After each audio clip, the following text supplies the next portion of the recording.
എല്ലാ കൂട്ടുകാർക്കും മറ്റൊരു വീഡിയോയിലേക്ക് വീണ്ടും സ്വാഗതം. കഴിഞ്ഞ ദിവസം എൻ്റെ ഒരു സുഹൃത്ത്, അതായത് നമ്മുടെ വീഡിയോ കണ്ടിട്ടുള്ള ഒരു സുഹൃത്ത് നമ്മുടെ ഇൻസ്റ്റാഗ്രാം വഴി കോൺടാക്റ്റ് ചെയ്യുകയുണ്ടായി. അതായത് പുള്ളി പറയുന്നത്, എറണാകുളത്തുള്ള ഒരു ഏജൻസി അവർക്ക് 8,00,000 രൂപ കൊടുത്താൽ ഇവിടെ വിസിറ്റ് വിസ റെഡിയാക്കി കൊടുക്കാമെന്ന് പറയുകയും, ഇപ്പോൾ 1,25,00,000 രൂപ കൊടുക്കണം, ബാക്കി ഉള്ളത് ഇവിടെ വന്നതിന് ശേഷം ജോലിയായിട്ട് അതിന് 8,00,000 രൂപ 12 ഗഡുക്കളായിട്ട് തിരിച്ചു കൊടുക്കുകയും ചെയ്യണം എന്നാണ് ഒരു ഏജൻസി ആവശ്യപ്പെടുന്നത്. അപ്പോൾ പുള്ളി ഓൾറെഡി 1,70,000 രൂപ കൊടുത്തു. അവർ വിസിറ്റ് വിസ റെഡിയാക്കി കൊടുക്കുകയും ചെയ്തു. വെറും 15,000 രൂപയിൽ താഴെ വരുന്ന ഒരു വിസിറ്റ് വിസയാണ് 1,70,000 അഡ്വാൻസ് വാങ്ങിക്കുകയും ബാക്കി മൊത്തത്തിലുള്ള 8,00,000 രൂപയുടെ ബാക്കി 12 ഗഡുക്കളായിട്ട് ജോലി കിട്ടിയതിന് ശേഷം കൊടുക്കുകയും ചെയ്യണം എന്ന് പറഞ്ഞത്. ഏത് ടൈപ്പ് വിസയാണെന്ന് ചോദിച്ചാൽ വിസിറ്റ് വിസയാണ്. അവർ പറയുന്നത് ഇവിടെ വന്നു കഴിഞ്ഞാൽ EU സെറ്റിൽമെൻറ്റ് ത്രൂ അവർക്ക് പെർമനൻ്റ് ആയിട്ട് ഇവിടെ വന്നിട്ട് വർക്ക് വിസയ്ക്ക് അപ്ലൈ ചെയ്യും. അതിനുശേഷം ഒരു EU സെറ്റിൽമെൻറ്റ് വഴി അവർക്ക് ഇവിടെ സെറ്റിൽ ചെയ്യാൻ സാധിക്കുമെന്നാണ് ഈ ഏജൻസി ഇദ്ദേഹത്തെ പറഞ്ഞ് തെറ്റിദ്ധരിപ്പിച്ചിരിക്കുന്നത്. എന്നാൽ ഈ ഏജൻസിക്ക് അറിയാഞ്ഞിട്ടാണോ അതോ അവർ ആക്ട് ചെയ്യുകയാണോ, ഡ്രാമ കളിക്കുകയാണോ എന്നറിയില്ല. EU സെറ്റിൽമെൻറ്റ് എന്ന് പറയുന്നത് ഓൺലി ഫോർ യൂറോപ്യൻസ് ആണ്. ഇവിടെ അങ്ങനെ ഒരു വിസയിൽ എത്തിയിട്ട് സെറ്റിൽമെൻറ്റ് എന്ന് പറയുന്ന പരിപാടി നടക്കില്ല. രണ്ടാമത്തെ കാര്യം, വിസിറ്റ് വിസയിൽ ഇവിടെ വന്നിട്ട് ജോലി നോക്കുക എന്ന് പറയുന്ന സംഭവം അസാധ്യമാണ്.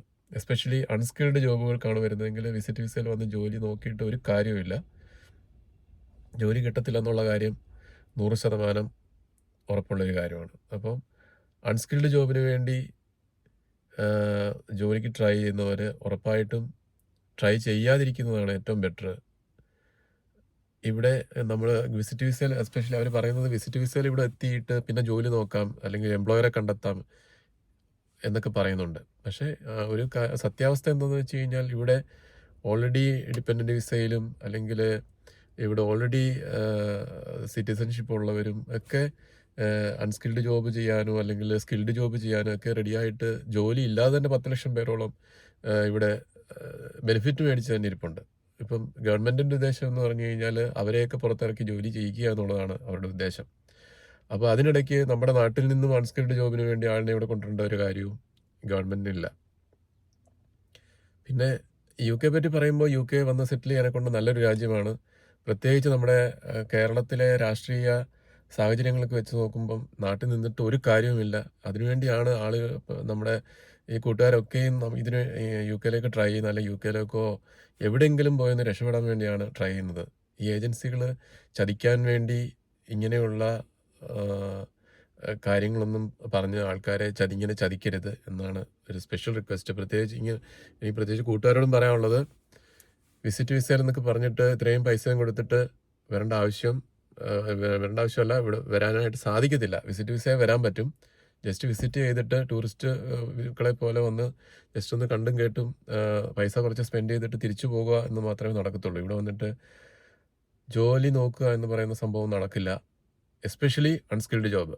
ഈവൻ നിങ്ങൾ നേഴ്സുമാരോ അല്ലെങ്കിൽ സ്കിൽഡായിട്ടുള്ള എൻജിനീയേഴ്സോ ഡോക്ടർമാരോ അങ്ങനെയുള്ളവരൊക്കെയാണ് പറഞ്ഞത് പിന്നെയും കാര്യമുണ്ട്. ഇപ്പം നേഴ്സുമാർക്കാണെങ്കിൽ വിസിറ്റ് വിസയിൽ ഇവിടെ വന്നതിന് ശേഷം OSCE എഴുതി കഴിഞ്ഞാൽ അല്ലെങ്കിൽ അതിന് റിലേറ്റഡ് ആയിട്ടുള്ള പ്രൊഫഷണൽ ക്വാളിഫിക്കേഷൻ എടുത്തു കഴിഞ്ഞാൽ നിങ്ങൾക്ക് ജോലി കിട്ടും എന്നുള്ള കാര്യത്തിലൊരു 99% ഉറപ്പാണ്. പക്ഷേ അൺസ്കിൽഡ് ആയിട്ടുള്ളൊരു ജോലിക്ക് വേണ്ടി ഇവിടെ വിസിറ്റ് വിസ എടുത്തു വരുന്ന ആലോചിച്ച് നോക്കിയേ, അത് ഏറ്റവും വേസ്റ്റ് ആയിട്ടുള്ളൊരു കാര്യമാണ്. ഗൾഫിലൊക്കെ പോകുന്നതിൻ്റെ തൊട്ട് നമുക്ക് UK ഓസ്ട്രേലിയയിലോ അമേരിക്കയിലോ പോയിട്ട് വിസിറ്റ് വിസ പോയി ജോലി നോക്കാമെന്ന് പറയുന്ന സംഭവം ഒരു ലോജിക്കും ഇല്ലാത്തൊരു കാര്യമാണ്. അപ്പോൾ അതിനുവേണ്ടി കൊണ്ടുപോയി ആരും പൈസ കൊടുക്കാതിരിക്കുക, തല വെച്ച് കൊടുക്കാതിരിക്കുക. ഏജൻസികൾ അവർ പൈസ ഉണ്ടാക്കാൻ വേണ്ടി പല കാര്യങ്ങളും പറയും. ജസ്റ്റ് ഒരു ട്രേഡ് ലൈസൻസ് എടുത്തിട്ട് അങ്ങനെ ഒത്തിരി പേരുടെ പൈസ പോയിട്ടുണ്ട്. എനിക്ക് ഒത്തിരി പേര് ഇങ്ങനെ മെസ്സേജ് അയച്ചിട്ടുണ്ട്. ഇത് ഫസ്റ്റ് ടൈം അല്ല. ഇപ്പം ഇപ്പോൾ ഈ അയച്ച കൂട്ടുകാരൻ പറഞ്ഞത് അവർ 2 പേരാണ് 3 പേര് പോയി, 2 പേർക്ക് ഓൾറെഡി വിസിറ്റ് വിസ കിട്ടി. 1,70,000 വെച്ച് 2 പേരും കൊടുത്തു. ഒരാളുടെ സംഭവം റിജക്റ്റ് ചെയ്തു എന്നാണ് ഞാൻ പുള്ളിയോട് പറഞ്ഞത്. ലീഗലി ഫോർവേഡ് ചെയ്യാനാണ് പറഞ്ഞത്, പക്ഷേ പുള്ളി അങ്ങനെയൊന്നും അതിനെപ്പറ്റി റിപ്ലൈ ഒന്നും പറഞ്ഞിട്ടില്ല. പക്ഷേ സ്പെഷ്യലി ഇങ്ങനെയുള്ള കാര്യങ്ങൾക്ക് തലവെച്ച് കൊടുക്കാതിരിക്കുക.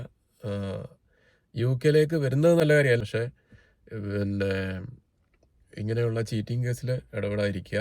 ഇത് വളരെ ചീറ്റിംഗ് ആണ്. അതായത് വിസിറ്റ് വിസയിൽ വന്നിട്ട് ഇവിടെ ജോലി കിട്ടുക എന്ന് പറയുന്നത് അത് അസാധ്യമായ ഒരു കാര്യമാണ്. ഇമ്പോസിബിൾ ആണ്. നടക്കുന്ന കാര്യമല്ല. പിന്നെ സ്റ്റുഡൻറ് വിസയിലൊക്കെ ആൾക്കാർ വരുന്നുണ്ട്. പക്ഷേ ജോലി കിട്ടുന്നതുകൊണ്ട് രക്ഷപ്പെടുന്നവരുണ്ട്, തിരിച്ചു പോകുന്നവരുണ്ട്, ഇവിടെ തന്നെ സ്ഥിരതാമസമാക്കുന്നവരുണ്ട്. പക്ഷേ യു കെ നല്ല ഓപ്ഷനാണ്. വന്നാൽ നിങ്ങൾ പ്രോപ്പറായ രീതിയിലാണ് വരുന്നതെങ്കിൽ ഒരു നല്ല ഓപ്ഷനാണ്. സെറ്റിൽ ചെയ്യാനെ കൊണ്ടും അല്ലെങ്കിൽ പൈസ ഉണ്ടാക്കാനെ കൊണ്ടും ഒക്കെ നല്ല ഒരു കൺട്രി തന്നെയാണ് യു കെ എന്ന് പറഞ്ഞത്. പക്ഷേ ഇങ്ങനെയുള്ള ചീറ്റിങ്ങിൽ ഏർപ്പെടാതിരിക്കുക. കാരണം വിസിറ്റ് വിസ ഇൻവെർട്ടഡ് കോമയിൽ പറയുന്നു, വിസിറ്റ് വിസയിൽ വന്നു കഴിഞ്ഞാൽ നിങ്ങൾക്ക് ജോലി നോക്കാനായിട്ട് സാധിക്കത്തില്ല. അതൊരു തികച്ചും ചീറ്റിംഗ് ആയിട്ടൊരു കാര്യമാണ് നിങ്ങളെ ഏജൻസി പറഞ്ഞ് തെറ്റിദ്ധരിപ്പിക്കുന്നത്. ശരിക്കും ഒരു തെറ്റിദ്ധാരണയാണ്. ഇവിടെ വന്നു കഴിഞ്ഞാൽ നമ്മുടെ ഗൾഫിലൊക്കെ പോകുന്ന ദുബായിലും ഖത്തറിലും ബഹ്റിനിലൊക്കെ പോകുന്നതിൻ്റെ തൊട്ട് വിസിറ്റ് വിസ ചെന്നിട്ട് അവിടെ നിന്ന് ജോലി നോക്കാം എന്ന് പറയുന്ന സംഭവം. പ്രത്യേകിച്ച് ഇവിടെ പറയാനുള്ള കാരണം എന്ന് വെച്ച് കഴിഞ്ഞാൽ, ഒന്നാമത് യൂറോപ്യൻ കൺട്രീസിലും നമ്മുടെ ഇവരുടെ അയൽ രാജ്യങ്ങളിലൊക്കെ ഇഷ്ടംപോലെ ആൾക്കാർ ഇവിടെ ജോലി നോക്കാനായിട്ട് എത്തുന്നുണ്ട്. അവർക്ക് ജോലി കിട്ടുന്നുണ്ട്, അവരെ ഗവൺമെൻറ് സപ്പോർട്ട് ചെയ്യുന്നുണ്ട്. പക്ഷേ നമ്മുടെ ലെവൽ ഓഫ് ഇംഗ്ലീഷ് അല്ലെങ്കിൽ നമ്മുടെ ലെവൽ ഓഫ് പെർഫോമൻസ് ഒന്നും വെച്ചിട്ട് നമുക്ക് അൺസ്കിൽഡ് ജോലിക്ക് ഒരു സ്പോൺസർഷിപ്പ് കിട്ടുക എന്ന് പറയുന്ന സംഭവം ഇമാജിൻ പോലും ചെയ്യാൻ സാധിക്കത്തില്ല. അത്രയ്ക്കും ടഫാണ്. ഈവൻ സ്റ്റുഡൻറ് വിസയിൽ വരുന്നവർക്ക് പോലും ഇവിടെ ഒരു സ്പോൺസർഷിപ്പ് കണ്ട് അത്ര ചിന്തിച്ചാൽ മതി. സ്റ്റുഡൻറ് വിസയിൽ, അതായത് സ്റ്റുഡൻറ് വിസയിൽ അത്യാവശ്യം ക്വാളിഫിക്കേഷൻ ഉള്ളവരായിരിക്കുമല്ലോ, അറ്റ്ലീസ്റ്റ് പഠിക്കാൻ താല്പര്യമുള്ളവരോ അല്ലെങ്കിൽ അത്രയ്ക്കും ഇന്നോവേറ്റീവ് തിങ്കിങ് ഉള്ളവരോ അല്ലെങ്കിൽ ഒരു വിഷൻ ഉള്ളവരാണല്ലോ ഈ സ്റ്റുഡൻറ് വിസയിൽ ഇവിടെ എത്തുന്നത്. അവർക്ക് പോലും ഒരു ജോബ് കണ്ടെത്താനായിട്ട് സാധിക്കുന്നില്ല. അപ്പം നമ്മളൊരു അൺസ്കിൽഡ് ജോബിന് വേണ്ടി ഇവിടെ വിസിറ്റ് വിസയിലെത്തി നമ്മൾ ജോലി കണ്ടുപിടിക്കുക എന്ന് പറയുന്നത് എത്രയോ ഓവർ കോൺഫിഡൻസ് ആണത്. ആ ഓവർ കോൺഫിഡൻസ് എന്ന് പറയുന്ന സംഭവം നല്ലതാണ്.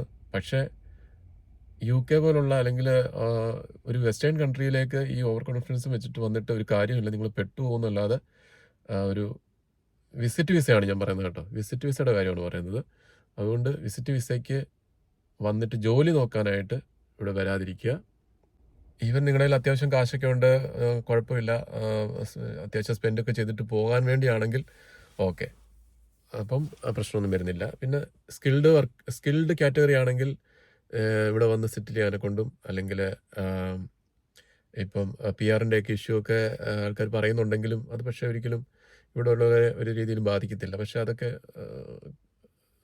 സോൾവ് ചെയ്യാൻ പറ്റുന്ന സൊല്യൂഷൻസ് ഉള്ള ഇഷ്യൂസൊക്കെയാണ് ഈ ഇപ്പം നടന്നുകൊണ്ടിരിക്കുന്ന കാര്യങ്ങൾ. പക്ഷേ എന്നിരുന്നാൽ പോലും വിസിറ്റ് വിസയിൽ വന്നിട്ട് അങ്ങനെ ഒരു ജോലി കണ്ടുപിടിക്കാമെന്നോ അല്ല അൺസ്കിൽഡ് ജോലി കണ്ടുപിടിക്കാമെന്നോ ഉള്ളൊരു പ്രതീക്ഷയോടുകൂടി ആരും ഏജൻസിക്ക് കൊണ്ട് പൈസ കൊടുക്കാതിരിക്കുക, തലവെച്ച് കൊടുക്കാതിരിക്കുക. നമ്മുടെ പൈസ വേസ്റ്റാണ്. ഈവൻ വിസിറ്റ് വിസയിൽ ഇവിടെ എത്തും, പക്ഷേ അടുത്ത ഒരു 6 മാസത്തേക്ക് നമ്മൾ നല്ലതായിട്ട് സ്ട്രഗിൾ ചെയ്തിട്ട് പിന്നെ തിരിച്ചു പോകേണ്ട ഒരു ഗതികേടായിരിക്കും ഉണ്ടാകുന്നത്. അപ്പോൾ ആ ഗതികേട് ഉണ്ടാകാതിരിക്കാൻ വേണ്ടിയാണ് ഞാൻ പറഞ്ഞത്. അപ്പം എല്ലാവരും ഒന്ന് ജസ്റ്റ് ഓർമ്മയിൽ വയ്ക്കുക. അപ്പോൾ ഇത് പറയാൻ വേണ്ടിയാണ് ഇന്നത്തെ വീഡിയോ ചെയ്തത്. അപ്പം മറ്റൊരു വീഡിയോയുമായി വീണ്ടും കാണുന്നതുവരെ ഗുഡ് ബൈ.